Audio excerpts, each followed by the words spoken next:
All right, let's talk about Gentiles. Ever heard that word in church and wondered, are they some kind of exotic tribe? Well, hold your horses. We will explain who the Gentiles are. Gentile simply means non-Jewish people. It all started way back with the Israelites, God's chosen people. They had their own laws, customs, and beliefs. Everyone else, Gentiles. Think of it like this. If you weren't on the Israelites' team roster, you were a Gentile. Now you might be thinking, why all the fuss about who's who? Well, in those days it was a big deal.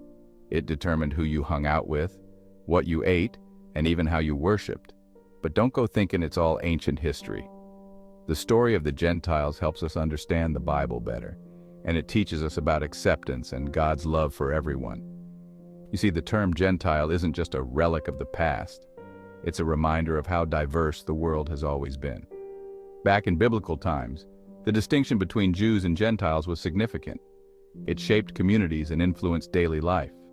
Today, understanding this distinction helps us appreciate God's love for all mankind, rather Jew or Gentile. God sent forth his Son, Jesus, to die on the cross for all of humanity's sins so that we may have a chance to be saved.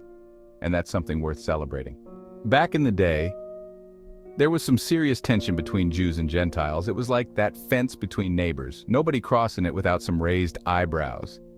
Jews saw themselves as God's chosen people, set apart. They had the law, the prophets, the whole shebang. Gentiles, they were outsiders, folks who didn't understand or follow their customs. This us versus them mentality was just how it was, but God always had the Gentiles in mind. The Bible talks a lot about how God would bless all nations through Abraham's descendants. This promise wasn't just for one group, but for everyone. That meant Gentiles were always part of God's plan, even if they didn't know it yet. They were destined to be included in the grand design, making the story of the Bible more inclusive and universal. And that is where Jesus comes into play. He didn't just follow the rules, he redefined them. He came to break down that wall between Jews and Gentiles, a wall that had stood for centuries. God's love wasn't just for one group, but for everyone. This was a radical idea at the time. And then there's Paul. Paul took this message and ran with it.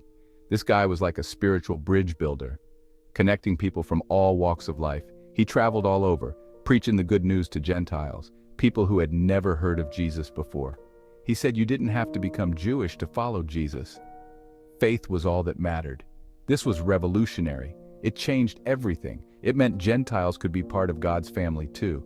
They were no longer outsiders. It's like winning a golden ticket to Willy Wonka's factory, except this prize was way better: eternal life. So know when you hear the name Gentile, you can know that he loved us all, and now we can be saved through Jesus Christ.